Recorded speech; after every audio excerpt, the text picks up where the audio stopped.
Why would a trained war dog tear through a kitchen floor like it's trying to reach someone still alive beneath it? The wood splinters under Axel's claws, sharp cracks echoing through the dark kitchen as he digs. Faster, deeper. Ignoring Logan's command to stop, blood streaks the floor. Then he freezes, head tilted. A low growl. From below, something shifts. Logan hears it too. Not the house, something else. What do you think is down there? The sound didn't belong in a place like this. It cut through the silence the way a knife cuts through fabric. Sharp, deliberate, wrong. Logan Pierce's eyes snapped open before his mind fully caught up. His body was already moving, heart kicking into rhythm, breath held tight in his chest. For a second, he didn't know where he was. The darkness pressed in too close. The air felt too still. Then the cold seeped in through the floorboards, through the thin blanket, through the bones of the house itself. Colorado, not Afghanistan. Not the desert. Not the compound with the blown-out walls and the metallic taste of dust in the air. The sound came again, scratching, fast, aggressive, relentless.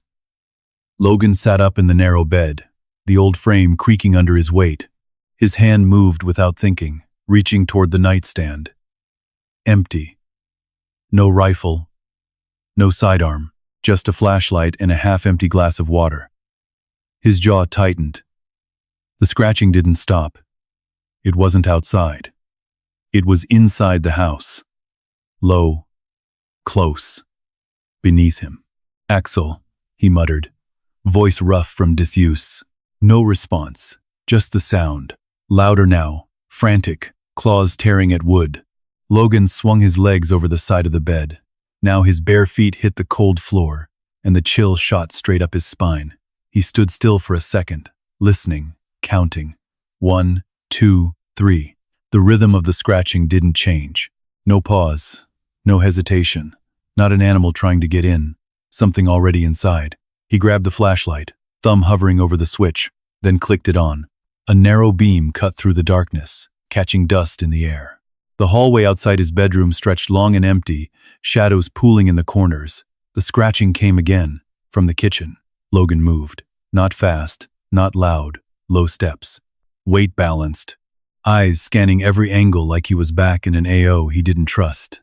He kept the beam down, sweeping it across the floor, then up the walls, then toward the open doorway ahead. The house groaned softly around him, old wood shifting in the night. Wind whispered against the siding, but it didn't match the sound. Nothing matched the sound. He reached the kitchen doorway and stopped. Axel was there. The German shepherd's body was rigid, muscles coiled tight under his thick coat. He was crouched low near the far corner of the kitchen, front paws slamming again and again against the floor, claws scraping, wood splintering. There was blood on his paws. Dark, wet streaks smeared across the worn boards. "Axel," Logan said. Sharper now. The dog didn't stop, didn't even look at him. He was focused on one exact spot, right where the floor met the base of the old cabinet.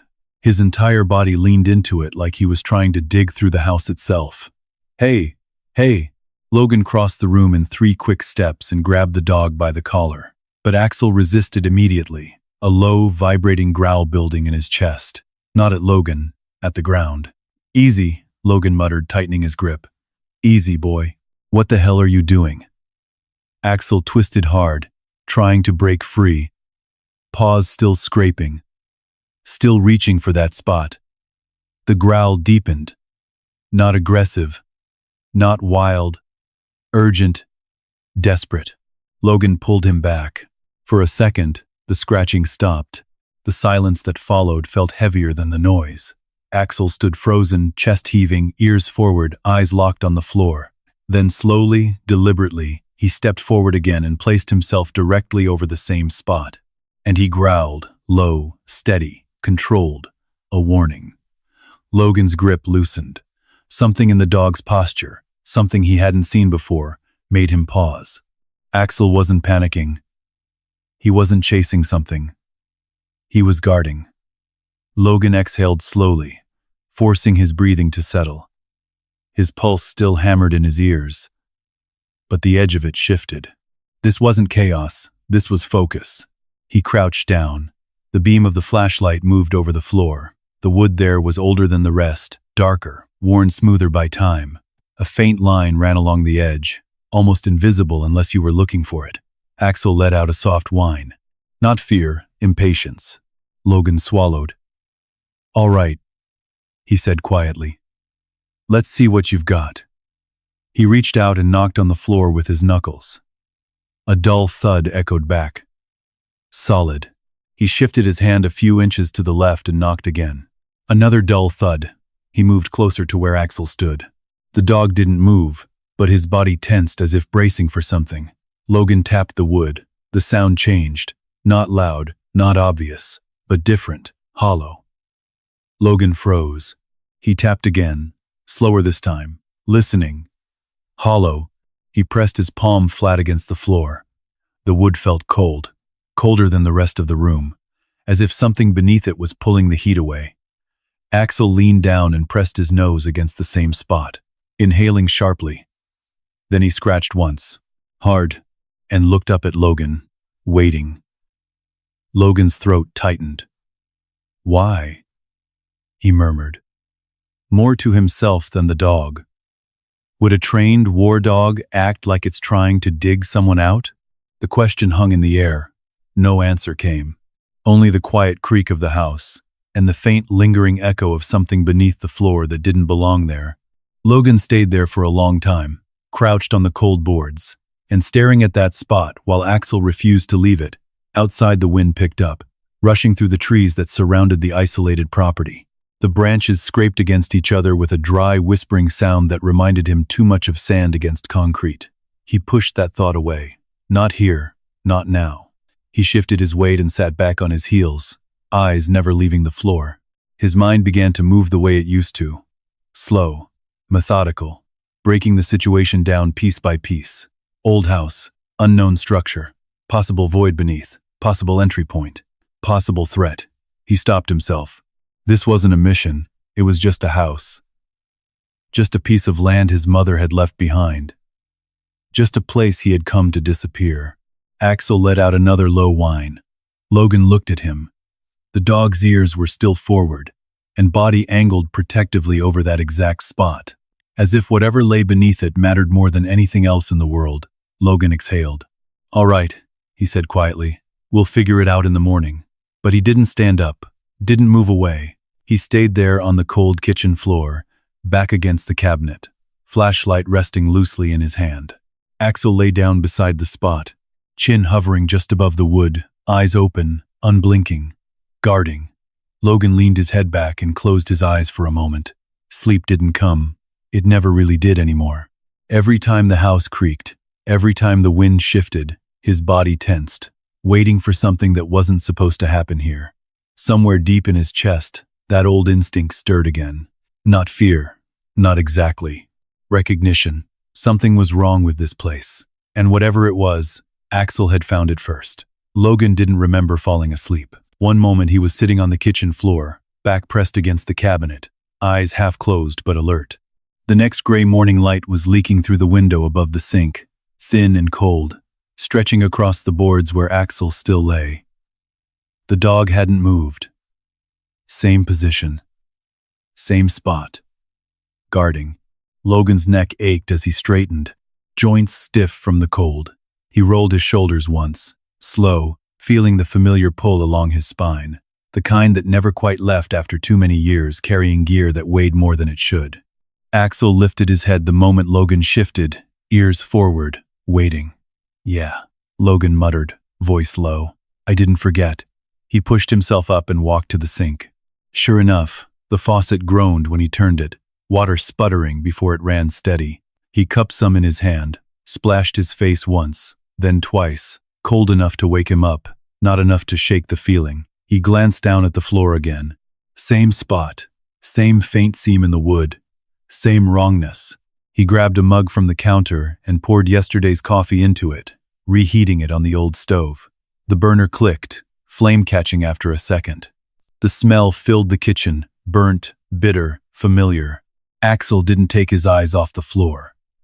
"Drink," Logan said, nudging a bowl toward him with his boot. The dog hesitated. Then slowly he stepped away from the spot, drank just enough, and returned to the exact same place. Logan watched that, logged it. Not normal behavior, not random. Intentional. Then he leaned down and ran his hand over Axel's paws. The dried blood had darkened into crusted lines along the fur. The pads were raw, torn from the effort. "You did this all night," Logan murmured. Axel didn't flinch, didn't pull away, just kept watching the floor. Logan grabbed the first aid kit from the cabinet, old, but stocked. He cleaned the wounds carefully, working with the same steady hands that had stitched worse injuries under worse conditions. Axel didn't make a sound, didn't even twitch. "Still got it," Logan said under his breath. The dog blinked once, slow, like he understood. Outside, the wind picked up, rushing through the dry grass that stretched across the property. It carried that hollow open sound Logan hadn't heard in years. Not since the mountains overseas, where everything echoed differently. Logan finished wrapping the paws and stood up. "All right," he said. "Let's see what we're dealing with." He grabbed a crowbar from the back room, rusted at the edges but solid, and returned to the kitchen. Axel stepped back just enough to give him space, but stayed close. Logan slid the tip of the bar into the seam between the boards, paused, listened. Nothing. No movement. No sound from below still. Something about it made his grip tighten. He pushed down. The wood groaned, but didn't give. "Old nails," he muttered. He shifted position, tried again at a different angle. This time the board lifted a fraction of an inch, just enough to confirm it. It wasn't part of the original floor. It had been placed there later, covered up. Logan exhaled slowly. "Yeah," he said under his breath. "That tracks." Axel let out a low sound, not quite a bark, not quite a whine. Agreement. Logan worked the crowbar again, slower this time, careful not to snap the wood. The board creaked louder, nails protesting as they began to loosen. Then, a sharp metallic clang echoed in his head. Not here, not now. But it hit anyway. The sound of steel on steel, a door slamming somewhere far away, voices yelling, too fast, too loud, the smell of dust and something burning. Logan froze. His hand tightened on the crowbar until his knuckles went white. Breath stopped. The kitchen disappeared for a second, replaced by something hotter, tighter, louder. Axel barked. One sharp grounding sound. Logan blinked. The house came back. Cold air, morning light, wooden floor. His chest rose sharply as he dragged in a breath. "Yeah," he muttered while shaking his head once. "I'm good." Axel stepped closer, pressing lightly against his leg. Not afraid. Anchoring. Logan reached down, resting a hand on the dog's neck for a second. Felt the steady warmth there, the solid presence. Then he pulled back and went back to work. The second board came loose faster. When it lifted, a thin line of darkness opened beneath it. Cold air pushed up through the gap, damp, stale, carrying a faint metallic scent that didn't belong in a house this old. Logan leaned closer, didn't shine the light yet. Just listened. Nothing, no movement, no breathing, just emptiness. He widened the gap enough to slide the flashlight through. The beam cut into the darkness, revealing space, not dirt, not insulation. A hollow cavity beneath the floor, deeper than it should have been. Logan frowned. "This house isn't that old," he said quietly. "No basement listed." Axel's ears twitched. Logan shifted the light, angling it further. Wooden supports. Old, reinforced. And beyond them, blackness that swallowed the beam. He pulled the flashlight back slowly. Didn't rush. Didn't assume. Hidden space. He murmured. Under the kitchen. Axel let out another low sound. Logan sat back on his heels. His mind was already moving ahead, building a picture piece by piece. Someone had built this, not recently, not casually, and then covered it. Which meant he stopped that thought. Too early, not enough information. He stood up and moved to the counter, grabbing a folded piece of paper that had been sitting there since he arrived. He hadn't paid much attention to it before. Just another leftover in a house full of things his mother never threw away. Now it caught his eye. He unfolded it, handwriting, familiar, his mother's. The ink had faded slightly, but the words were clear. Trust the land. Trust the dog. Logan stared at it for a long second. Then he looked back at Axel. The dog was already watching him, waiting. Logan let out a slow breath. Yeah, he said. She knew something. Outside, a truck passed somewhere far off. The faint sound of tires on gravel, carrying through the open land. It faded quickly, swallowed by distance. Logan stepped to the window, scanning the horizon out of habit. No movement, no dust trails. Nothing out of place, no. Still, he lingered there a second longer than necessary, then turned back. Axel had moved again, but not away. Closer, standing right over the opening now, body angled protectively, as if whatever lay beneath it mattered more than anything else in the house. Logan looked down at the gap in the floor, then back at the note in his hand, then at Axel. Something shifted in his chest. Not fear, not yet. Something else. Recognition. Like the start of a mission he hadn't agreed to, but couldn't walk away from. All right, he said quietly. He folded the paper and slipped it into his pocket. We do this right. He glanced once more at the opening, then toward the back room where the rest of his gear sat. What little he had left of it. Flashlight, knife, rope, not much, but enough to start. Axel didn't move, didn't look away. And for the first time since Logan stepped into this house, he didn't feel like he was alone in it. And the feeling didn't go away with the daylight. If anything, it sharpened. Logan stood on the front porch with a mug of coffee gone cold in his hand, eyes scanning the wide stretch of land that rolled out in every direction. 75 acres of dry grass, scattered pines, and uneven ground that dipped and rose like it had a memory of something older beneath it. Nothing moved. No wind strong enough to bend the grass. No birds cutting across the sky. Just a stillness that sat heavy on the property like it was waiting. Logan took a slow sip anyway. Burnt, bitter, useless. He set the mug down on the railing and stepped off the porch. Axel followed immediately, falling into position at his left side without needing a command. The dog's gait was steady despite the bandages, limping slightly, but controlled, focused. Logan noticed and filed it away. He started walking the perimeter, not because he had to, because it was what his body expected him to do. He moved low when the terrain dipped, took higher ground when it offered a better line of sight. Every few steps, his eyes swept the edges, tree line, fence line, shadows between the rocks. He paused at intervals listening, counting again, not consciously, just habit. Axel mirrored him, stopping when Logan stopped, looking where Logan looked. Except sometimes, the dog would lock onto something that Logan couldn't see. Like now, they were halfway across the field when Axel froze. Ears forward, body stiff. Logan didn't ask what it was. He followed the dog's gaze. Tree line, about 200 yards out. Nothing obvious, but the feeling came back. Tight in the chest, crawling up the back of his neck. Someone was watching. Logan shifted his stance slightly, angling his body without making it obvious. He let his eyes drift past the spot, scanning wider. Nothing moved. No flash of light. No broken branches. Still, Axel let out a low rumble. Not loud, not aggressive. A warning. Logan's jaw tightened. Yeah. He muttered under his breath. I see it too. He didn't. But he trusted the dog more than his own eyes. They stayed like that for a long moment. Then, just as suddenly, Axel relaxed. The tension left his body like a switch flipped. The feeling lingered. Logan exhaled slowly. Not gone, he said quietly. Just moved. He turned back toward the house. No point pushing it. Not yet. They hadn't even cleared the ground properly. As they walked back, Logan noticed the fence along the far edge of the property. Old wood posts, wire sagging between them. One section near the tree line looked off. He angled toward it. Axel stayed close. When Logan reached the fence, he crouched down, running his fingers along the wire. Rust flaked off under his touch. Nothing unusual there.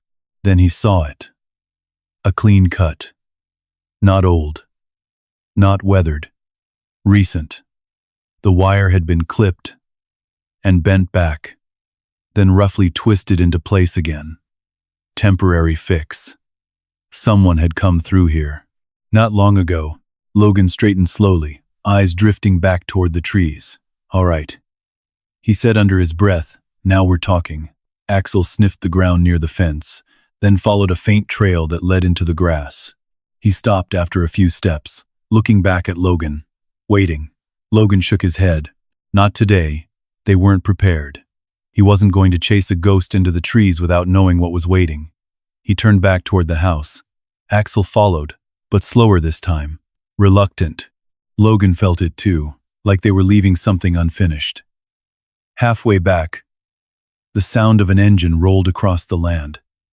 Low at first, then louder. Logan turned. A pickup truck came into view from the dirt road that cut across the property's edge. Old model. Faded paint. Tires kicking up dust as it slowed near the front gate. Logan didn't move. Just watched. The truck idled for a moment, then the driver stepped out. An older man, late 60s, maybe early 70s. Broad shoulders that had shrunk with age, but hadn't disappeared. A weathered face under a worn cap. He leaned on the door for a second, looking out over the land like he knew it. Then his eyes landed on Logan and stayed there. Axel moved forward slightly, positioning himself between Logan and the stranger. Not barking. Not yet. Just watching. The man raised one hand. Slow. Not threatening. Morning, he called out, voice carrying across the open space. Logan didn't respond right away, measured. Then he walked forward, stopping about 10 feet short of the fence. Morning. The man nodded, studying him. You Logan Pierce? Logan's expression didn't change. Depends who's asking. A faint smile tugged at the corner of the man's mouth. Name's Grant Holloway. Live down the ridge about a mile east. Used to work this land back when your grandfather still had it. Logan's eyes flickered. Didn't know that. Not much left to know, Grant said. Most folks stopped coming around after, well, he didn't finish the sentence. Didn't need to. Logan leaned slightly against the fence post, casual on the outside. Inside, his mind was already running scenarios. Local, knows the land, knows the history. Could be useful, could be trouble. Something I can help you with? Logan asked. Grant glanced past him toward the house, then back at Axel. Dogs know, he said. Good dog. Axel didn't react. Grant nodded once. Like that confirmed something. Then he looked back at Logan, expression shifting just enough to matter. You settling in all right? Getting there. Grant studied him for another second, then sighed quietly. Listen, he said, lowering his voice a fraction. You might want to be careful around here. Logan didn't move. Careful how?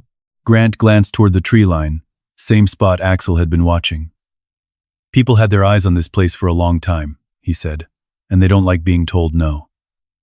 Logan's gaze followed his. Who? Grant shook his head. Not a conversation to have out in the open. Axel let out a low growl. Grant noticed.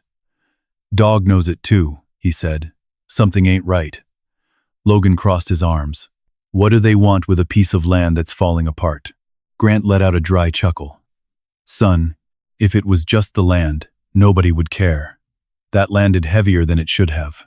Logan felt it. Then what is it? Grant looked at him for a long second, like he was deciding something. Then he shook his head again. You'll figure it out, he said. Or they'll make sure you don't. The words hung in the air. No. Not a threat. Not exactly. A warning. Grant pushed off the truck door. Just don't take any deals too fast, he added. And don't trust anyone who shows up offering money before you even know what you've got. Logan's eyes narrowed slightly. Anyone in particular? Grant smiled faintly. You'll know him when you see him. He climbed back into the truck. The engine rumbled to life. For a second, he hesitated, hand on the wheel. Then he leaned out the window. One more thing, he said. If that dog starts acting strange again, you listen. Axel's ears twitched. Grant nodded once, like that settled it. Then he drove off, dust trailing behind him as he disappeared down the road. Silence returned, but it wasn't the same silence as before. Logan stood there for a moment, watching the road long after the truck was gone, and then he turned back toward the house. Axel stayed close, closer than before. Halfway up the porch steps, Logan paused. His eyes shifted to the far edge of the field again. The tree line, same spot. For just a second, something moved. Too quick to catch, too deliberate to ignore. Logan didn't react, didn't chase it, just stood there, still as stone, watching, waiting. Axel let out a low, steady growl, and this time Logan didn't doubt him. He stood on the porch a few seconds longer than necessary. Eyes fixed on the tree line where the movement had been. Nothing followed. No second glimpse. No sound, just stillness again. But it wasn't empty. It felt occupied. Logan turned and stepped inside, closing the door without taking his eyes off the horizon until the last second. Only the latch clicked into place with a quiet finality that didn't bring any comfort. Axel followed, stopping just inside the doorway, body angled toward the outside like he wasn't convinced it was safe to turn his back. "Yeah," Logan said quietly. "I get it." He moved through the house, checking each room again. Not quickly, not casually. Deliberate. Corners first. Windows. Blind spots. Same as before, clear. But the feeling didn't leave. By mid-afternoon, the sky had shifted. Clouds rolled in low over the mountains, dulling the light and flattening the colors of the land. The air turned heavier, like a storm, was deciding whether it wanted to come through. Logan stepped back outside, working along the side of the house, where the old shed leaned crooked against the slope. The wood was gray with age, nails rusted, hinges sagging. He tested the door. Locked. Not recently. He stepped back, scanning the ground. Footprints were faint in the dry dirt. But there were disturbances. Subtle changes in the pattern. Not enough for someone untrained to notice. Enough for him. Someone had been here. Not wandering. Moving with purpose. Axel moved ahead of him, nose low, tracking something Logan couldn't see. The dog's tail stayed level, not wagging, not stiff, focused. "Easy," Logan muttered. Axel slowed, listened, then stopped. His head lifted slightly, ears twitching toward the road. A second later, Logan heard it too, an engine. Not the same old truck from earlier. This one was smoother, quieter, controlled. Logan straightened slowly, turning toward the sound. A black SUV rolled up the dirt road, tires crunching over gravel with steady confidence. It didn't slow at the edge of the property. It came straight in. Logan didn't move, didn't wave, didn't step forward. He stayed where he was, letting the vehicle close the distance. Axel stepped in front of him again. Not aggressive, just positioned. The SUV came to a stop about 20 feet away. The engine idled for a moment, then cut off. Silence. The driver's door opened. A man stepped out. Late 50s, maybe early 60s. Hair silver at the temples, combed back clean, expensive jacket, clean boots that didn't belong on land like this. He took a second to look around, hands resting lightly on the roof of the SUV as if he owned the space already. Then he smiled, polished, practiced. "Logan Pierce," he said, like it wasn't a question. Logan didn't respond immediately. "Who's asking?" The man stepped forward, extending a hand that Logan didn't take. "Derek Vance," he said. "I own the development company operating in this county." Logan glanced at the hand, didn't move. After a second, Derek lowered it, smile never quite fading. "Figured you might," Logan said. Derek's eyes flicked briefly to Axel. "Beautiful dog," he said. "German Shepherd?" Axel didn't blink, didn't wag, just watched. "Yeah," Logan said. Derek nodded once. Like that confirmed something. "Mind if we talk?" "You already are." Derek chuckled softly, as if he appreciated the response. "I'll get straight to it," he said. "I'm interested in this property." Logan leaned slightly against the shed wall, arms loose at his sides. "It's not for sale." Derek smiled again, but this time it didn't reach his eyes. "Everything's for sale," he said. "Just a matter of price." Logan didn't answer. Derek took another step forward, glancing out over the land. His eyes moved slowly, deliberately. Not like a man admiring scenery. Like a man mapping something. Measuring. Calculating. "I'll save you the back and forth," Derek continued. $500,000. Cash, clean transfer, no complications. The number hung in the air, too high. Way too high for land this rough, this remote, this ordinary. Logan didn't react. But inside, something shifted. Grant's words came back. Don't take any deals too fast. Derek turned back to him. That's more than this place is worth, he added. Given its condition. Logan tilted his head slightly. Then why offer it? Derek's smile widened a fraction. Because I see potential. Logan let the silence stretch, watched him. And Derek didn't fidget, didn't look away, but his eyes, they weren't on Logan. They kept drifting to the tree line, to the slope behind the house, to the ground. Not a buyer, a man studying terrain. Logan straightened. You've been here before, he said. Derek's gaze snapped back. Excuse me? This land, Logan said. You've walked it. A beat. Then Derek shrugged lightly. I've seen a lot of land in this county. Not like this. Derek's smile tightened. Axel let out a low growl. Not loud, just enough. Derek glanced down at him, then back at Logan. Dogs can be sensitive, he said. They pick up on things we don't. Yeah, Logan said. They do. Another silence. This one heavier. Derek slipped his hands into his pockets. I'll leave the offer open, he said. Not forever, but long enough for you to think about it. I don't need time, Logan replied. Derek raised an eyebrow. No? No. Derek studied him again. Longer this time. Then he nodded once, like he'd expected that answer. All right, he said. Just understand, opportunities like this don't come twice. Logan didn't respond. Derek turned and walked back toward the SUV.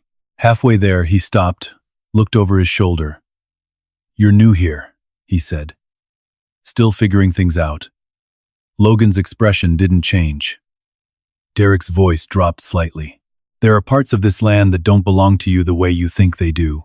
That landed. Logan felt it. Not confusion, recognition. Derek held his gaze a second longer, then smiled again. Think about it, he said, and got back into the SUV. The engine started, and the vehicle reversed slowly, then turned and headed back down the road. Dust followed it, lingering in the air long after it disappeared. Logan stood there, watching. Axel didn't move, didn't relax. When the sound of the engine finally faded, Logan exhaled slowly. Yeah, he muttered. That was quick. He turned back toward the house, but stopped halfway. His eyes dropped to the ground. The tire tracks left by the SUV cut deep into the dirt. Fresh, clean. He followed them with his gaze, then noticed something else. Older tracks, faint, almost gone. Same pattern, same direction. More than one visit. Logan's jaw tightened. He looked back toward the tree line. Same spot. Same feeling. Watching. Waiting. Axel stepped closer, pressing lightly against his leg. Logan rested a hand on the dog's head for a second. All right, he said quietly. Now we know. He looked down at the ground again, then back at the house, then toward the place where the floor had sounded hollow. Whatever's under there, he murmured. He wants it bad. Axel's ears twitched. The wind shifted, and somewhere far out near the trees, something moved again. Logan didn't chase it. He stood still, letting his eyes adjust, letting his breathing slow. The movement didn't repeat. No second flash, no sound to follow, just that same empty stretch of land, quiet as it had been all morning. Axel didn't agree. The dog's body stayed tight, head angled slightly forward, ears locked toward the tree line. A low vibration built in his chest, not loud enough to carry, but strong enough that Logan could feel it through the air between them. Not today, Logan said quietly. When Axel didn't move, Logan turned and headed back toward the house. After a second, Axel followed, but not before casting one last look toward the trees. The rest of the afternoon passed in a strange kind of tension. Logan worked through the house again, slower this time. He checked windows, doors, corners, the crawl space beneath the back room. Everything looked the same as it had that morning. Nothing obvious. Nothing clean. Just wrong. By sunset, The sky had turned a deep, heavy gray. The wind picked up in long, uneven gusts, pushing through the trees and brushing against the sides of the house with a hollow, restless sound. Storm coming. Logan sat at the kitchen table, the loose floorboard still partially pried up beside him. He hadn't opened it fully yet. Not without a plan. Not without knowing what he was stepping into. And Axel lay near the opening, chin resting just above it, eyes half closed but alert. He hadn't left that spot for long all day. Guarding.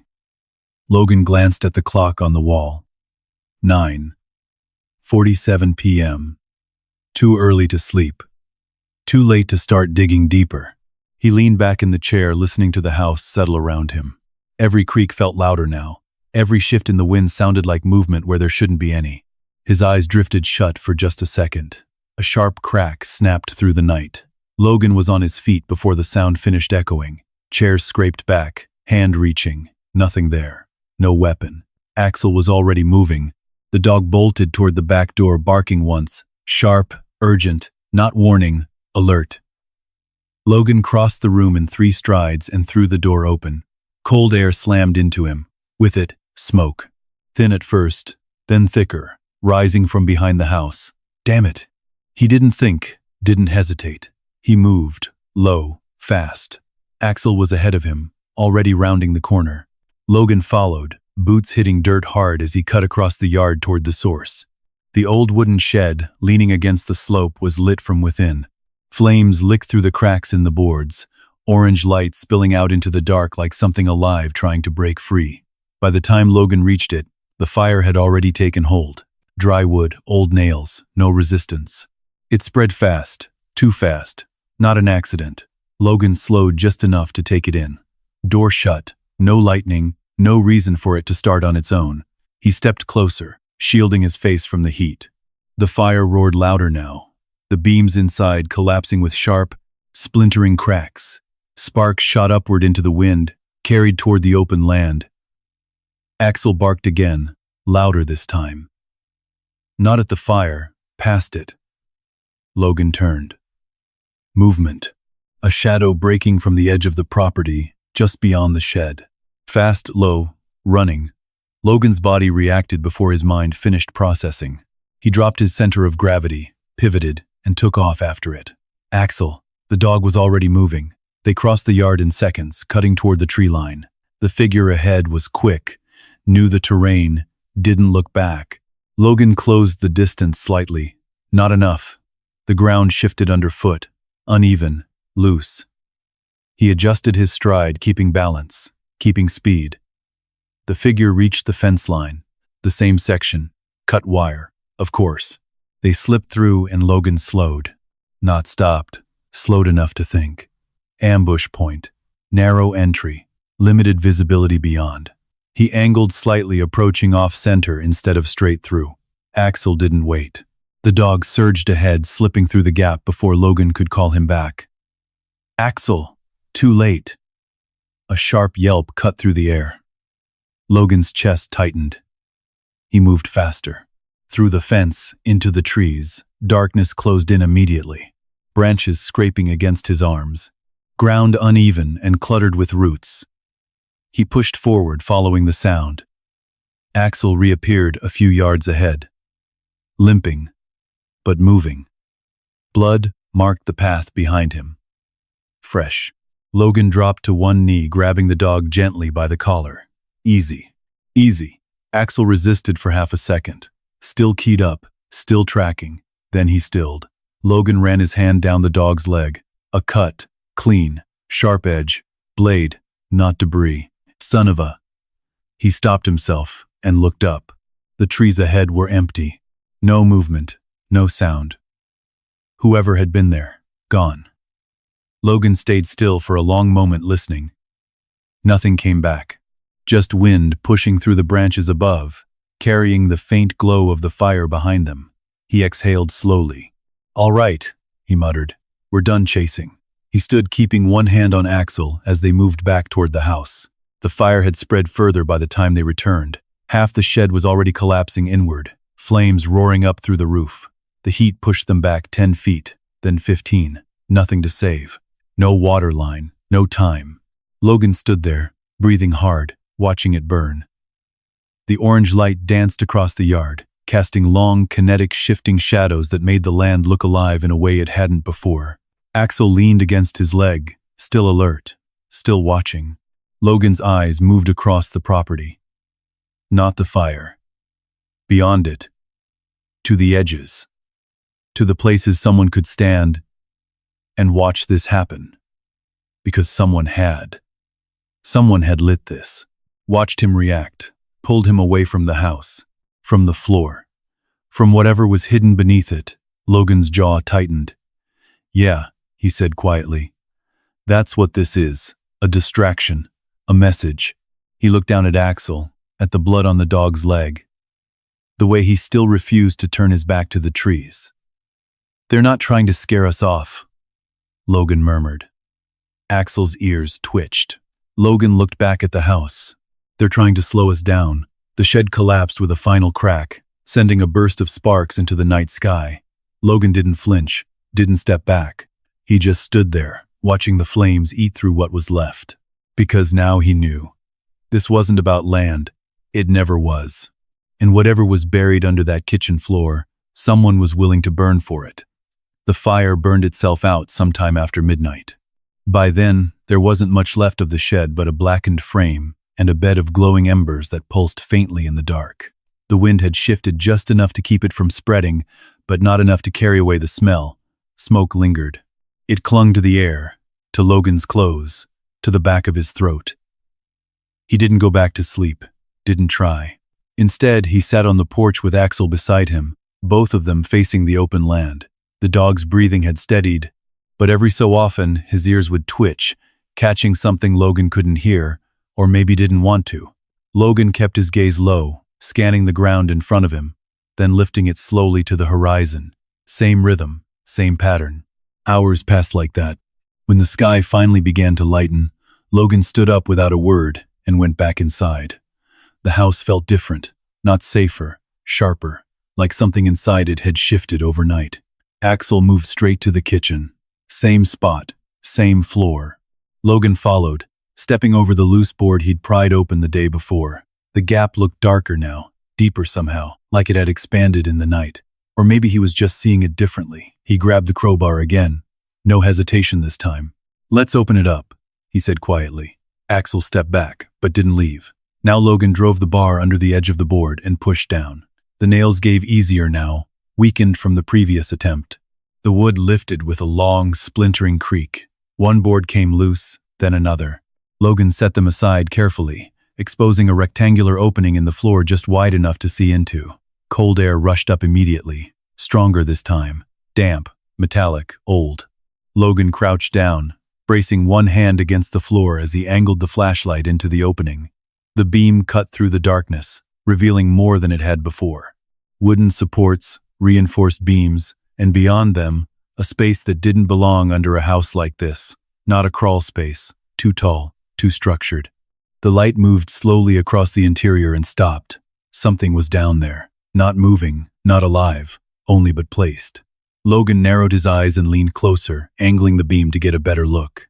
Stacks, papers, boxes, old but organized, not random, not abandoned, stored deliberately. He pulled the flashlight back and sat there for a second, processing. "Not just a hole," he murmured. "Storage." Axel let out a low sound. Logan nodded once. "Yeah." He stood and moved to the back room, returning a minute later with a rope, a heavier flashlight, and a pair of gloves. He set everything down beside the opening, then paused. Something caught his eye. A piece of paper on the kitchen counter. He hadn't noticed it before, or maybe it hadn't been there. Logan stepped over, picking it up. Handwriting. Same as the note in his pocket. His mother's. The ink was darker, newer. He read it once, then again. "Don't drink the well water." That was it. No explanation, no date, just the warning. Logan's jaw tightened. He turned his head slowly toward the sink. The faucet. The glass he'd used that morning. He set the note down carefully, then walked to the sink and turned the tap on. The water ran clear, looked normal, smelled slightly off. Not strong, Not enough for someone who wasn't paying attention, but Logan noticed. He grabbed the glass, filled it halfway, then held it up to the light. Nothing visible, but the thought had already taken root. "Axel," he said. The dog looked up. Logan set the glass on the floor. "Drink." Axel stepped forward, paused, sniffed, then backed away. Just a step, but enough. Logan didn't move, didn't react. He just watched. Axel sat down beside him, eyes steady, decision made. As Logan exhaled slowly, "Yeah," he said. "We're done with that." He turned off the tap. The silence that followed felt heavier than before. Different kind of danger. Slower, more deliberate. Logan picked up the note again and folded it, slipping it into his pocket beside the first one. 2 warnings, same handwriting, same tone. His mother had known. Not guessed, known. He looked back at the opening in the floor, then at Axel. "All right," he said quietly, "we go down." He tied the rope to one of the exposed beams near the opening, testing it with his full weight. It held. Axel stepped closer, watching every movement. "You stay close," Logan added. The dog didn't need the command. Logan swung his legs over the edge and lowered himself into the opening. The cold hit him immediately. Stronger down here. The damp air pressed against his skin, carrying that same metallic scent, heavier now. His boots touched solid ground a few seconds later. He crouched instinctively, scanning the space before fully standing. Flashlight up, slow sweep, left, right. Nothing moved. No immediate threat. But the space, it wasn't random. The walls were reinforced with old timber, carefully placed. The ground had been leveled. Boxes lined one side, stacked in neat rows. Not a hiding place, a workspace. Logan stepped forward, boots crunching lightly on the packed dirt. Axel dropped down beside him a second later, landing soft despite the bandaged paws. The dog immediately moved ahead, sniffing the air, then the ground, then the stacks of boxes. Alert. Focused. Logan approached the nearest stack and opened one. Inside, newspaper clippings, hundreds of them, sorted, labeled. He flipped through a few quickly. Land disputes, property transfers, legal notices. One name appeared again and again. Vance. Logan's expression hardened. He set the box aside and opened another. More documents, maps, old survey layouts of the land above. Marked sections, highlighted areas, coordinates. This wasn't random. This was research. Years of it. Logan straightened slowly. Someone was building a case for Ma, he murmured. Axel stopped moving, head lifting, ears forward. Logan turned. "What is it?" The dog wasn't looking at the boxes or the walls.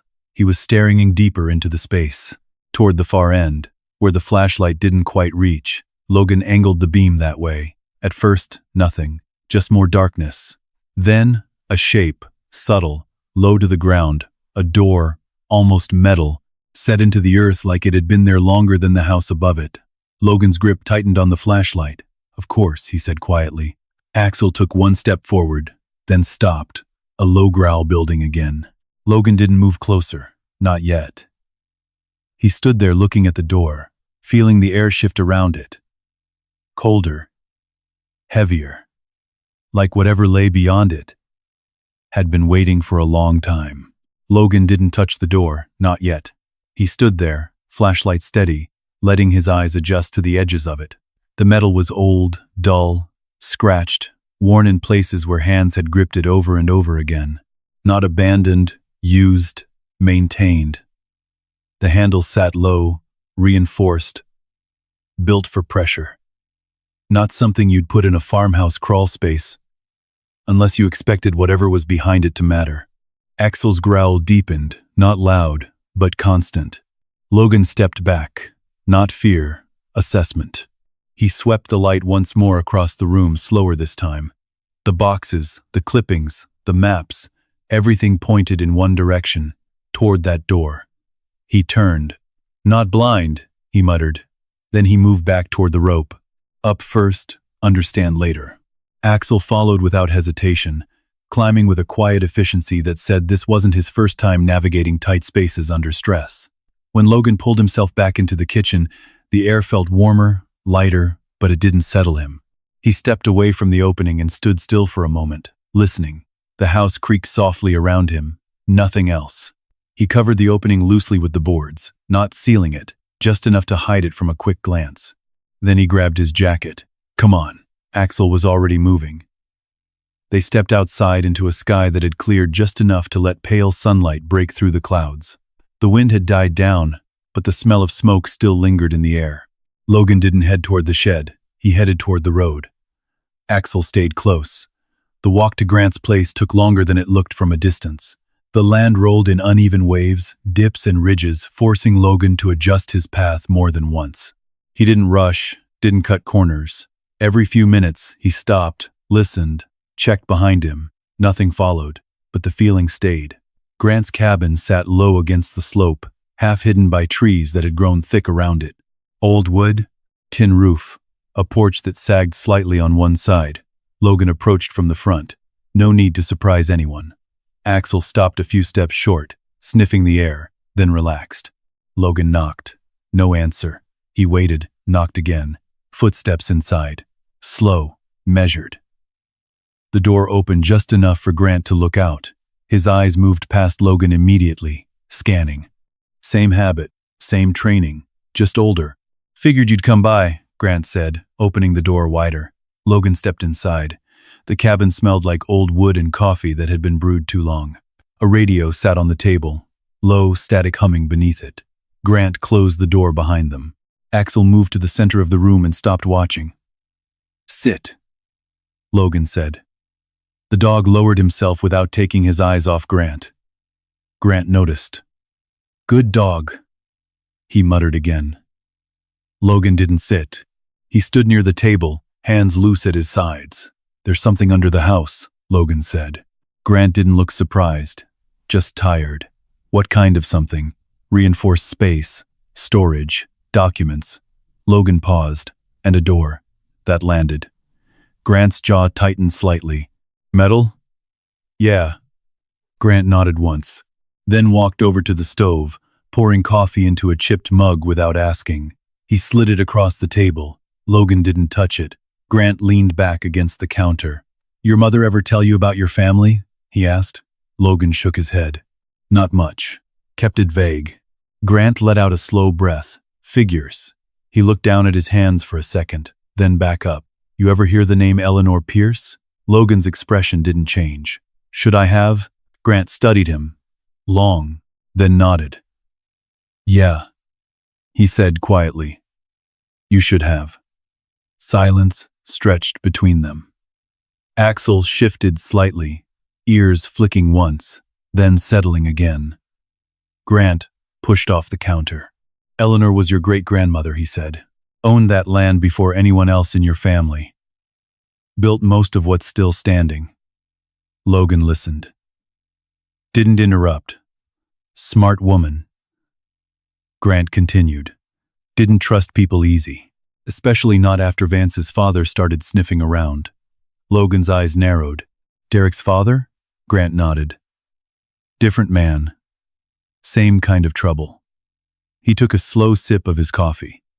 Back then there was talk about something under that land. Not gold, not oil, something else. Documents, maybe. Evidence. Didn't matter.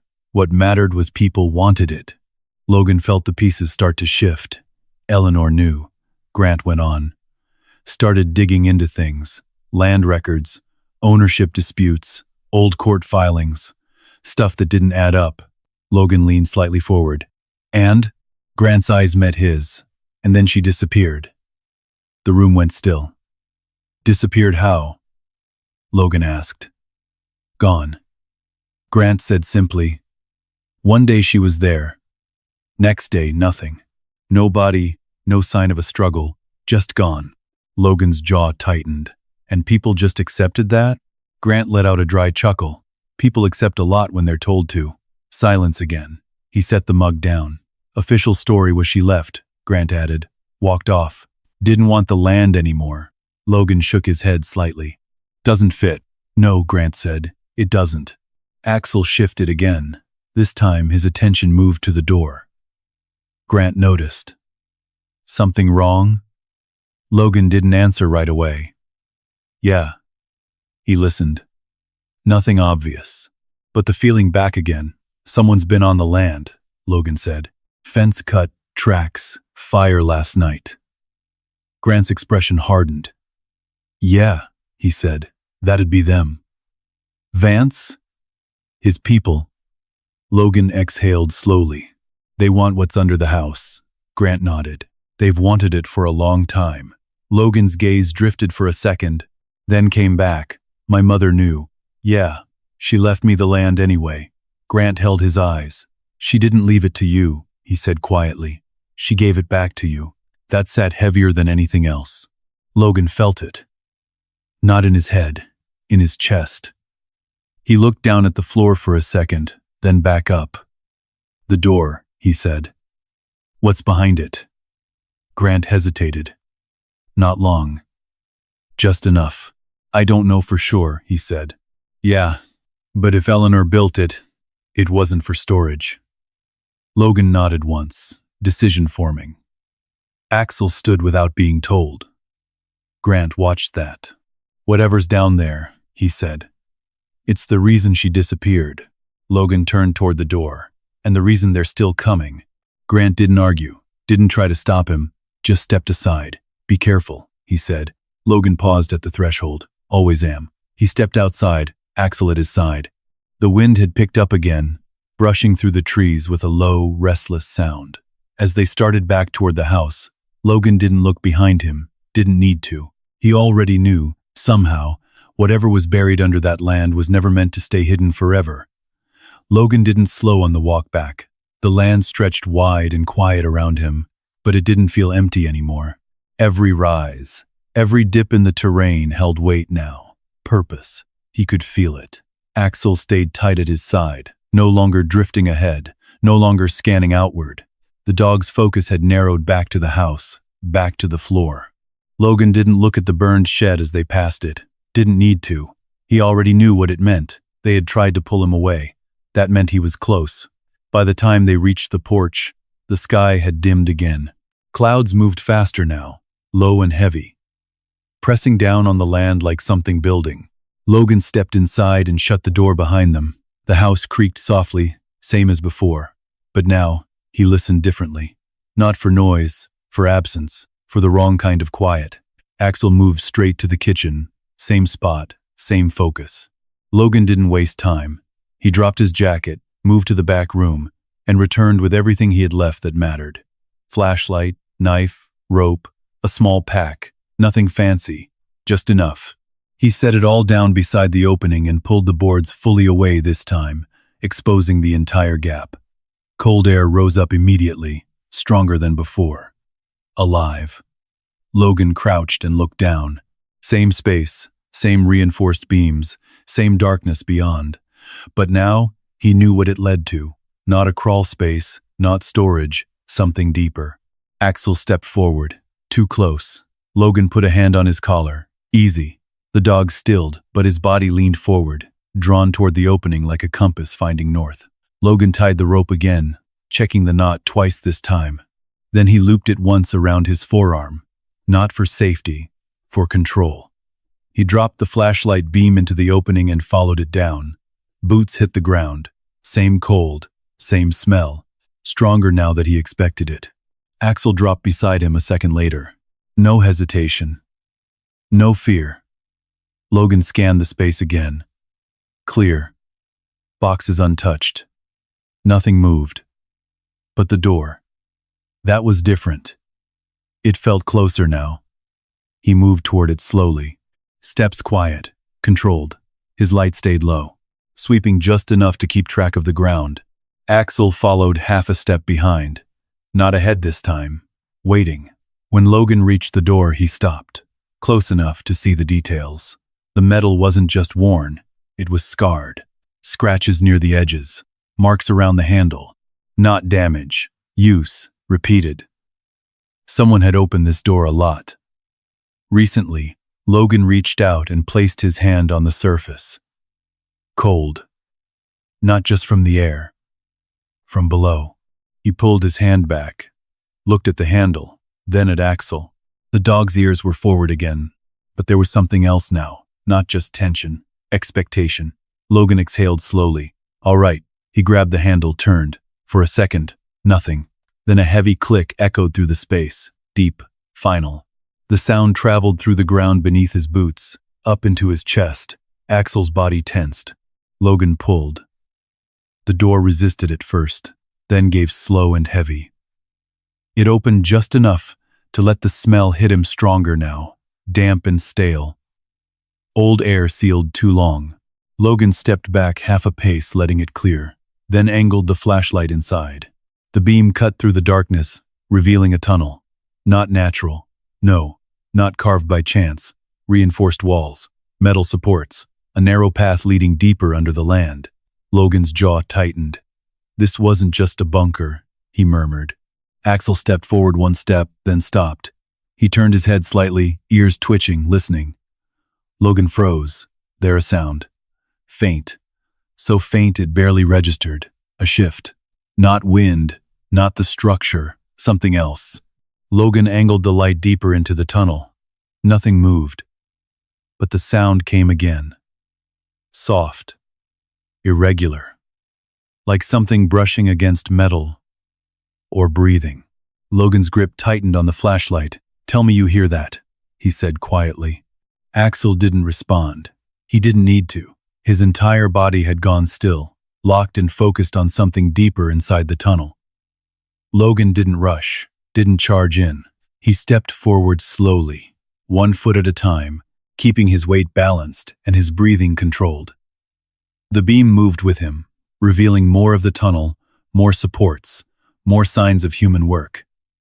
Then the floor shifted. Subtle, but enough. Axel lunged forward, suddenly grabbing the back of Logan's jacket and yanking hard. Logan stumbled back just as the ground in front of him gave way. A section of the tunnel floor collapsed inward with a dull crack. Dirt and debris dropping into a dark void below. Silence followed. Deep. Final. Logan stared at the hole. Then at Axel. The dog released his grip slowly, stepping back, eyes still locked on the broken ground. Yeah, Logan muttered. That would have been bad. He crouched near the edge, angling the light down. Nothing but darkness. No bottom visible.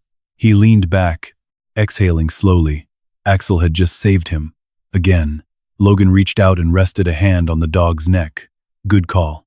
Axel didn't react. Still focused. Still listening. Logan stood again, adjusting his path, stepping carefully around the collapsed section. The tunnel narrowed slightly beyond it. The air changed warmer, barely, but enough. The smell changed too. Less stale. More recent. Logan felt it.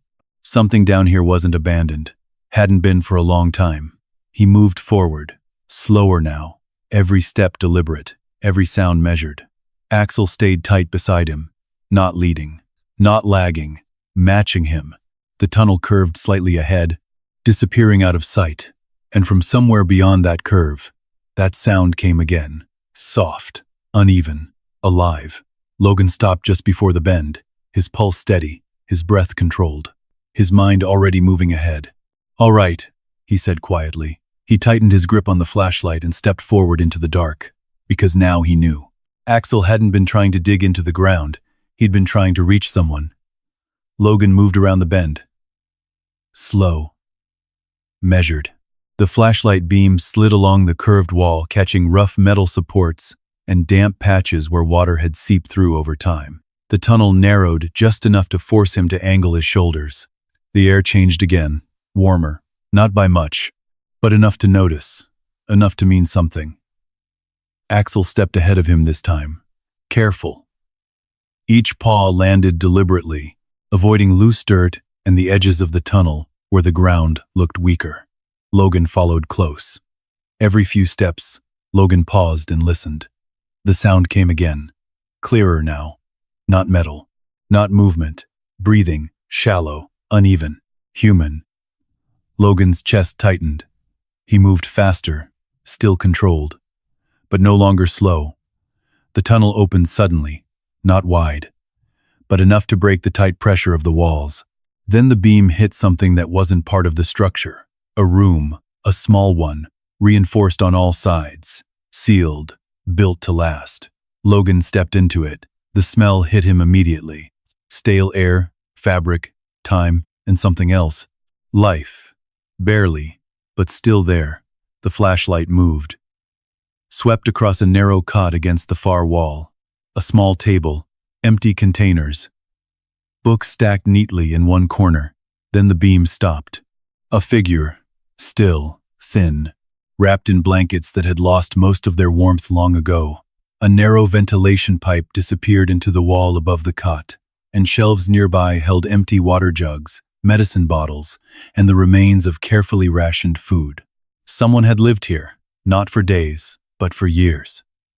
For a second, Logan didn't move, didn't breathe, because there was no movement, no reaction, nothing to confirm what he was seeing. Too late. That thought came fast, too fast. He pushed it down, forced himself forward. "Hey," he said, voice low but steady. No response. Axel moved past him, slowly, no barking, no sudden movement. The dog approached the cot like he understood exactly what was at stake. Logan reached it a second later. He lowered the light. Closer. The face came into view. Old. Fragile. Skin. Pale. And thin. Stretched over bone-like paper. White hair spread across the pillow.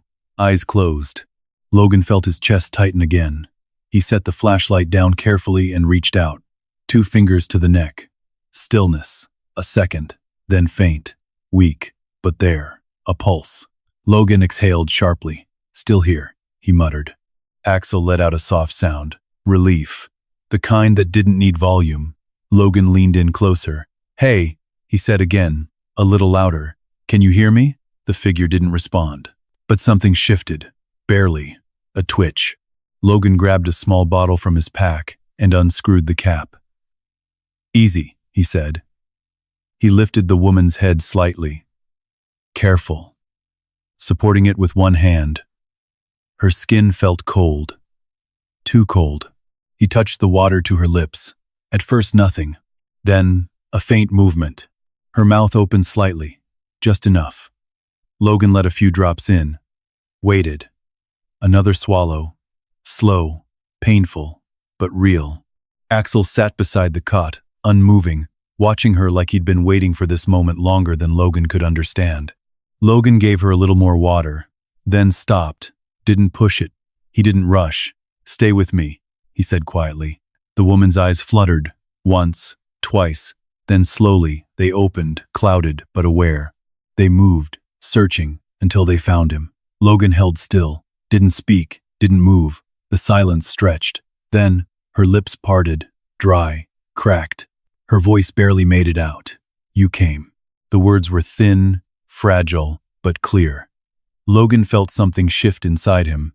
Not confusion, recognition. "I'm here," he said. Her eyes studied his face, slowly, carefully, like she was looking through time. "Not just at him," she said, the woman whispered. "She said you would find me." Logan's breath caught. "She?" he asked, but he already knew. The woman blinked slowly. "Your mother," she said. The words hit harder than anything else so far. Logan didn't respond right away, and his mind moved fast, connecting pieces that had been scattered until now. The land, the documents, the door, the warning, and this. "She knew," he said quietly. The woman's eyes softened. "Always knew," she whispered. Her hand moved, slow, shaking, reaching toward him. Logan took it without hesitation. Her grip was weak, but deliberate. "Logan," she said. Not a question, not a guess. His name. "How do you?" "She told me everything," the woman said, her voice gaining just enough strength to carry. "Every visit, every story, every year." Logan froze. "Every year," he repeated. She nodded faintly. "She never stopped," she whispered. "Even when she couldn't come, she found ways. Letters, recordings. Piece by piece, the truth emerged. Logan's mother had kept Eleanor supplied through a concealed second access route near the ravine. After her death, That route had been discovered and blocked. Eleanor had been trapped below with dwindling food, failing batteries, and no safe way to surface. Logan's chest tightened. He swallowed. Hard. "Who are you?" he asked. The woman's eyes held his. Clearer now. "Eleanor Pierce," she said. The name settled into the room. Heavy. Final. Logan felt it. "Not as a surprise, as confirmation. My great-grandmother," he said quietly. Eleanor's lips curved slightly. Not quite a smile. "But close. About time," she murmured. Axel shifted closer, lowering his head near her hand. Eleanor's fingers moved again. Barely, but enough to brush against the dog's fur. "He found me," she whispered.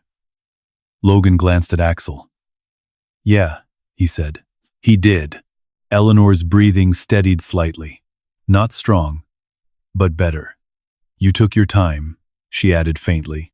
Logan let out a breath that almost sounded like a laugh. "Yeah," he said. "Story of my life." Silence settled again, but it wasn't the same silence as before. This one held something. Relief. But for a moment, it felt like they had made it. Then Axel's head snapped up, his ears locked forward. A low growl rolled through his chest. Logan's body reacted instantly. He turned, flashlight up, toward the tunnel, and there faint but unmistakable the sound of footsteps coming closer. More than one. Logan's grip tightened. His pulse didn't spike, didn't panic. It narrowed, focused. "They're here," he said quietly. Eleanor's eyes closed for a second. Not fear. Acceptance. "They were always coming," she whispered. Axel stepped in front of the cot, positioned, ready. Logan reached down, grabbing the small metal box beneath the bed without taking his eyes off the tunnel. "What's in this?" he asked. "Everything," Eleanor said. The footsteps grew louder, closer. Logan exhaled slowly, then looked at Axel. "Stay sharp." Because whatever came next wasn't going to be quiet. The footsteps didn't try to hide anymore. They came steady, heavy. Boots on packed earth echoing through the narrow tunnel with a rhythm that told Logan everything he needed to know. More than one. Not rushing. Confident.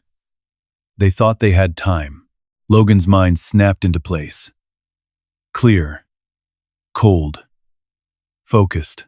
He moved fast but controlled, setting the metal box into his pack without looking away from the tunnel. His hand brushed the side of it for a second. Solid, real. Then he turned back to Eleanor. "We're moving," he said. She didn't argue, didn't ask questions. Just nodded once, weak but certain. Axel stepped closer, pressing against her side as Logan slid one arm under her shoulders and the other beneath her legs. She weighed almost nothing, too light. As Logan adjusted his grip carefully, lifting her just enough to keep her steady, her breath hitched.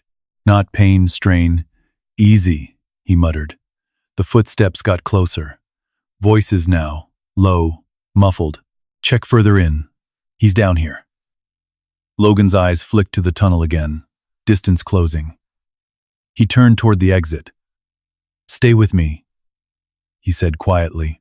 Eleanor's fingers tightened weakly against his sleeve. "I've waited this long," she whispered. "I'm not going anywhere." Logan nodded once, then moved. Back into the tunnel. Axel took point. Not far ahead. Just enough to see before Logan did. The dog's body stayed low. Movements precise. Ears catching every shift in the air. Logan followed, steps controlled despite the added weight. No wasted motion. Every footfall placed where it wouldn't echo. Every breath measured. Well, the tunnel felt tighter now, lower, like it was closing in around them. Behind them, the voices grew louder. "Light up ahead. Move faster." They had seen the open door. They knew. Logan didn't look back. Didn't need to. He could map their position by sound alone. 20 yards. Closing. He adjusted his pace. Faster. Not running. Not yet. Axel stopped suddenly. Logan froze. The dog's head tilted slightly, then snapped toward the ground ahead. Logan followed his line of sight. The collapsed section. He had forgotten how narrow the safe path around it was. With Eleanor in his arms, it was worse. Axel moved first, stepping lightly along the edge, choosing his footing without hesitation. Logan shifted his weight, tested the ground with his boot. Solid. He moved. One step, then another. Oh. The dirt crumbled slightly under his heel, sending a small cascade down into the darkness below. The sound echoed, too loud, behind them. Did you hear that? Logan's jaw tightened. No time. He moved faster, stepping across the narrow edge and onto solid ground again. Axel cleared the gap and turned immediately, watching the tunnel behind them. The voices sharpened. Closer now. He's right there. Logan didn't slow. The exit was just ahead. He could see the faint glow of daylight filtering down through the opening. Almost there, he muttered. Eleanor's head rested against his shoulder. Her breathing was shallow, but steady. Alive. That was all that mattered. They reached the opening. Axel jumped first, clearing the edge and landing softly in the kitchen above. Logan adjusted his grip and climbed after him, still pulling himself up with one arm while keeping Eleanor steady with the other. His boots hit the floor. He didn't stop moving. Door, he said. Axel was already there, positioning himself between Logan and the hallway. Logan crossed the room in 2 steps and kicked the loose boards back over the opening. Not sealed, but enough to slow anyone who didn't know exactly what they were looking for. Behind him, a sound. Wood shifting, the first of them reaching the tunnel. Logan didn't hesitate. He moved toward the front door. "Stay with me," he said again. Eleanor didn't answer, but her grip tightened slightly. Enough. They stepped outside. Cold air hit hard, clearing the stale underground smell from Logan's lungs. The land stretched open in front of him. No cover, no protection, just distance. Axel moved ahead, scanning. Logan followed, heading away from the house, angling toward the ridge where the terrain broke into uneven ground. Better defensible. Better visibility. Behind them, the house door slammed open. Voices. Louder now. Outside. They went outside. Logan didn't turn. Didn't look. He kept moving. Steady. Controlled. Axel slowed suddenly, turned, and then charged back toward the house. Axel! Too late. The dog was already moving. A shadow broke from the doorway, one of the men stepping out too fast. Too exposed. Axel hit him low and hard, slamming into his legs. The man went down with a grunt, losing balance, hands scrambling for something at his side. Logan pivoted instantly, shifting Eleanor's weight just enough to keep her secure as he moved back 2 steps. Axel didn't let up. He stayed on the man, not biting, not mauling, just enough pressure to keep him down, to disrupt, to delay. Another figure appeared in the doorway. Logan saw it, measured it. Distance, time, not enough. Axel, he snapped. The dog broke off immediately, sprinting back to Logan's side. The man on the ground struggled to get up. The second figure raised something. Logan moved. Not toward them. Away. Faster now. No more stealth. No more slow movement. He ran. Boots hitting dirt hard, breath steady, body moving with the same efficiency it always had under pressure. Axel stayed beside him, not ahead. Not behind. Matching pace. Logan didn't look back. Didn't need to. The sound of pursuit followed. Closer than before, but not closing fast enough. Not yet. He reached the ridgeline and dropped low behind a cluster of rocks, finally stopping long enough to catch a breath.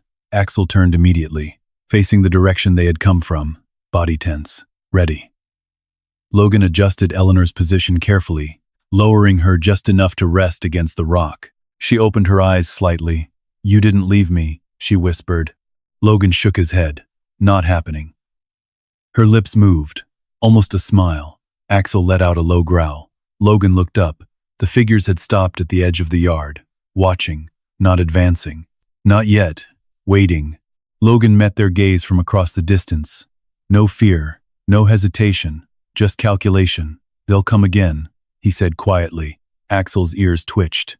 Eleanor's eyes closed again, her breathing steady against the rock. Logan reached into his pack and rested his hand on the metal box. Everything. That's what she had said. And he looked back at the house. Then at the men standing near it. Then at the land stretching out between them. "This isn't over," he murmured. Because now it wasn't just about what was buried underground. It was about getting it out. Logan didn't move for a long time. The ridge gave him just enough elevation to see the house, the yard, the burned-out skeleton of the shed, and the men who stood near the doorway like they were deciding their next step. They didn't rush him. That told him more than if they had. They were waiting for something or someone. Axel stayed locked on them, body still, ears forward, reading every shift in posture, every step. Eleanor rested against the rock, her breathing shallow but steady. The color hadn't come back to her face yet, but she was stronger than she had been underground, and strong enough to speak. "Logan," she said softly. He didn't take his eyes off the house. "I'm here." "The box," she whispered. "Open it." Logan hesitated for half a second. Not because he didn't trust her, because timing mattered. But the men below weren't moving. Not yet. He reached into his pack and pulled the metal box free. Old, scratched, locked once, but the latch had been worn down over time. He flipped it open. Inside, documents, stacks of them sealed in plastic sleeves, photos, typed reports, handwritten notes. Logan flipped through the first few pages quickly, his eyes scanning, processing, land records, original ownership filings, transfer documents, and beneath them, forged signatures, altered seals, dates that didn't match. His jaw tightened. "They took it," he said quietly. Eleanor nodded. "Piece by piece," she whispered. "Paper by paper." Logan pulled out another document. Bank records, payments, names. One stood out immediately. Vance. Not Derek, his father. "Started decades ago," Eleanor continued, her voice gaining strength with each word. "They didn't come in with guns. They came in with contracts, bought judges, bought clerks, made it all look legal." Logan's grip on the papers tightened. "They stole the land. They stole everything," she said. He reached deeper into the box. His fingers brushed something different. Plastic. A small cassette tape. Old, labeled in faded ink. Logan lifted it carefully. "What's this?" Eleanor's eyes locked onto it. "That," she said, "is why I'm still alive." Logan looked at her. "Explain." She took a slow breath. "His father, William Vance," she said. "I got close enough to record him. One night, he didn't know." Logan's expression sharpened. "What's on it?" "Everything," she whispered. "Admissions, names, payments, threats, it's all there." Logan looked down at the tape again, then back at the house. The men hadn't moved, but something else had. A second vehicle rolled up beside the SUV. Black. Same type. Door opened. Derek Vance stepped out. Even from a distance, Logan recognized him. The way he moved, controlled, confident, like he wasn't worried about the outcome. Logan's jaw tightened. "He's here," he said. Axel's growl deepened. Eleanor closed her eyes for a second. Then, "It's time," she murmured. Logan glanced at her. "Time for what?" She looked at him again, clear, focused. "For this to end." Logan didn't answer. He reached into his pocket before pulling out his phone. No signal. Not here. Too far out. He looked at the ridgeline, then at the open land behind them. Higher ground, better reception, maybe. He turned back to Eleanor. "We move again," he said. She nodded. No hesitation. Axel shifted slightly, picking up on the change. Logan repacked the documents, securing the box tight in his bag. Then he moved. Not toward the house, away from it. Up. The climb wasn't steep, but it was uneven. Rock shifted underfoot, patches of loose dirt threatening to slide if he moved too fast. He adjusted his pace, balanced Eleanor's weight carefully. Axel stayed close. Halfway up, the sound came. Engines. Behind them. Logan didn't look. Didn't need to. "They're moving," he said. Axel's ears flicked. Logan pushed harder. Not running, but faster. Controlled urgency. They reached the top of the ridge. Wind hit harder up here, cutting across the open space. Logan pulled out his phone again. One bar, flickering. Enough. He turned on the camera. Didn't think about it. Didn't hesitate. He hit record. "My name is Logan Pierce," he said. voice steady despite the wind. "If you're seeing this, it means something went wrong." He angled the camera toward Eleanor. She didn't flinch, didn't hide. "My name is Logan Pierce," she said, her voice thin but clear. "I have been hiding for more than 20 years, because the Vance family tried to take everything from us." Logan shifted the camera slightly, capturing the box. "The documents. The evidence is here," he said. "Land records, payments, everything they used to cover it up." He paused, then held up the tape. "Well, and this," he added, "is a recording of William Vance admitting to it." The wind carried the words across the land, toward the house, toward the men who had been watching. Logan stopped recording, saved the file, then hit send. The signal flickered, dropped, came back, uploading, slow, too slow. Behind them, vehicles spread out across the lower ground. Derek wasn't waiting anymore. He was moving. Logan watched him through the distance. Then, something unexpected happened. A third vehicle approached. Different, newer. It pulled up hard beside the others. The door opened. A younger man stepped out. Early 20s. Same features. Same structure. But different. His posture wasn't controlled. It was tense, uncertain. He walked straight toward Derek. Didn't hesitate. Didn't look at the others. Even from this distance, Logan could see the argument. Sharp gestures. Voices raised. Then, the younger man turned, looked directly up at the ridge, at Logan, and raised something in his hand. An old, worn book. He held it out, then stepped away from Derek, toward the open ground. Logan frowned. "What is he doing?" Eleanor leaned forward slightly, squinting against the wind. "His son," she said. Logan's eyes narrowed. The younger man kept walking alone toward the ridge. Derek shouted something behind him. The man didn't stop, didn't turn. Logan adjusted his stance, ready. Axel stayed low, watching, waiting. The man reached the base of the ridge and stopped, looked up, then called out. "I'm not here to fight," he said. "I'm here to end this." Logan didn't move. "Then start talking," he replied. John Vance took a breath, then held up the book again. "My grandfather kept records," he said. "Everything he did, everything he ordered." Logan felt it. Another piece falling into place. The man's voice carried clearly now. "I found it last week," he continued. "I didn't know what my family had done until then." Behind him, Derek moved forward, fast, angry, but the younger man didn't look back. "I'm not part of this," he said. "Not anymore." Logan held his position, watched, measured. The man took another step forward, then another. "Take it," he said, extending the book. "Use it. End it." Logan glanced at Eleanor. She nodded once. That was enough. Logan stepped down the ridge slowly, keeping his body between Eleanor and the open ground. Axel moved with him. Every step controlled, every movement calculated. When they met halfway, the man held out the book. Logan took it. Heavy.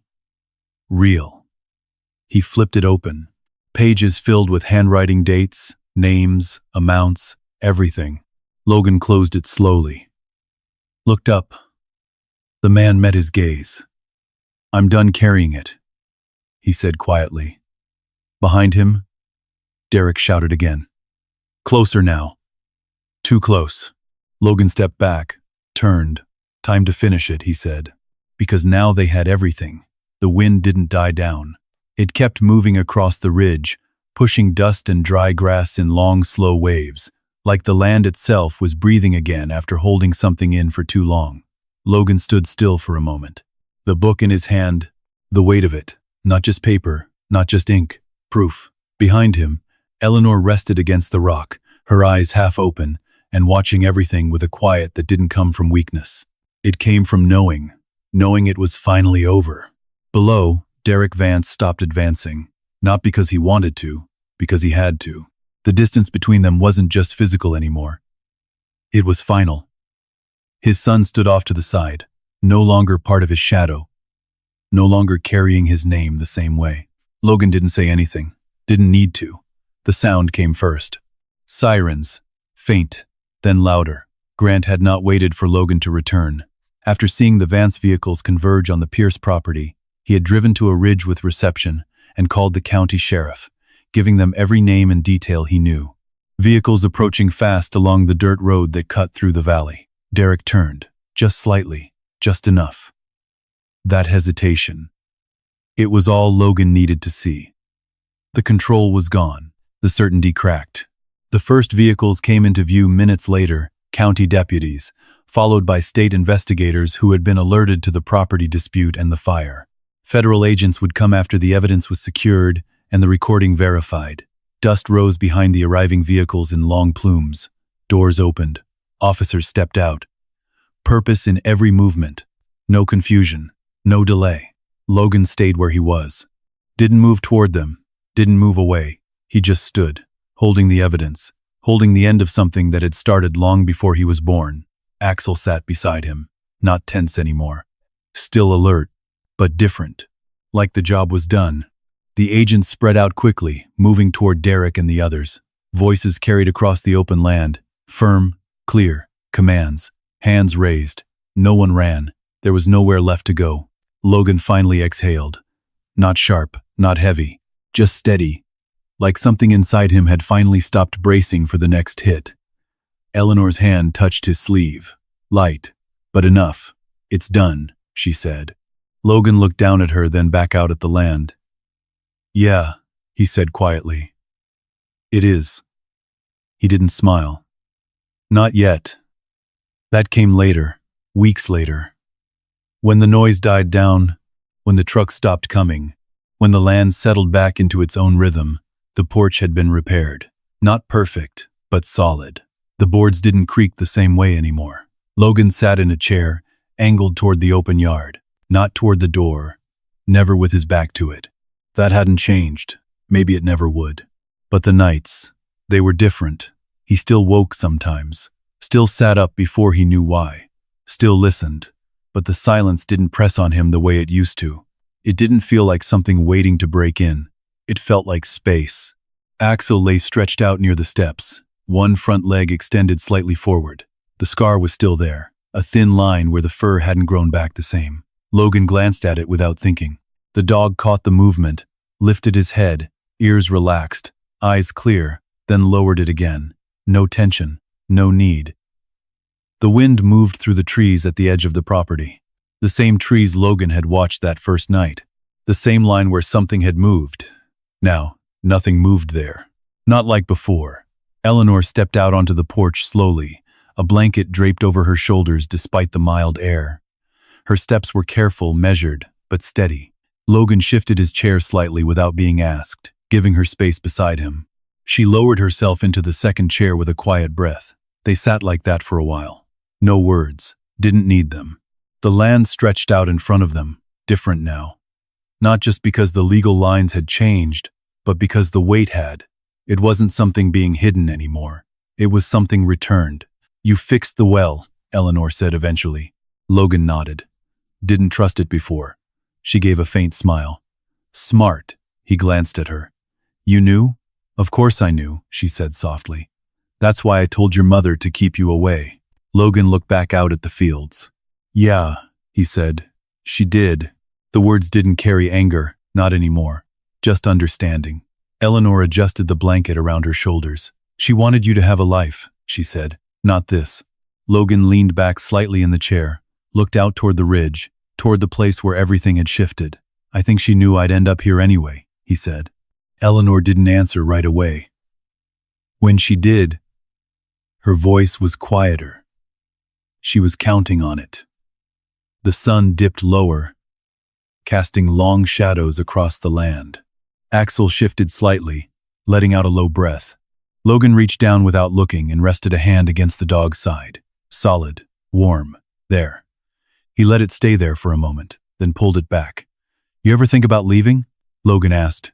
Eleanor shook her head slowly. Not anymore. He nodded. Didn't press. Didn't need to. The land didn't feel like something to escape now. It felt like something that had been waiting all this time. Not for documents. Not for proof. For someone to come back. To finish it. Logan leaned forward slightly, resting his elbows on his knees, watched the wind move through the grass, watched the sky shift colors. I thought I inherited land, he said after a while. Eleanor glanced at him, and Logan let out a small breath. I didn't. He looked out over everything again. At the house, at the fields, at the line of trees, then down at Axel. The dog didn't move, didn't need to. Logan nodded slightly. I inherited what was left of a fight, he said, and what came after it. Eleanor's expression softened. That's more valuable, she said. Logan didn't argue, didn't agree. He just sat there, letting it settle. The wind moved again, the same way it had that first night. But now, it didn't carry tension, didn't carry warning. Just sound. Just movement. Just the land being what it had always been. Waiting. Not for something to hide, but for someone to find it. And stay. If this story stayed with you, even just a little, I want you to do something simple. Just drop a 1 in the comments if you believe loyalty like Axel's still exists. Or drop a 0 if you think people don't fight like this anymore. No long words, no explanation needed. Just 0 or 1.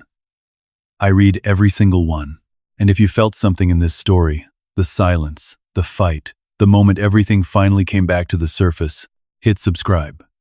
Because there are more stories like this waiting. Stories about people who lost everything and found something deeper. I'll see you in the next one.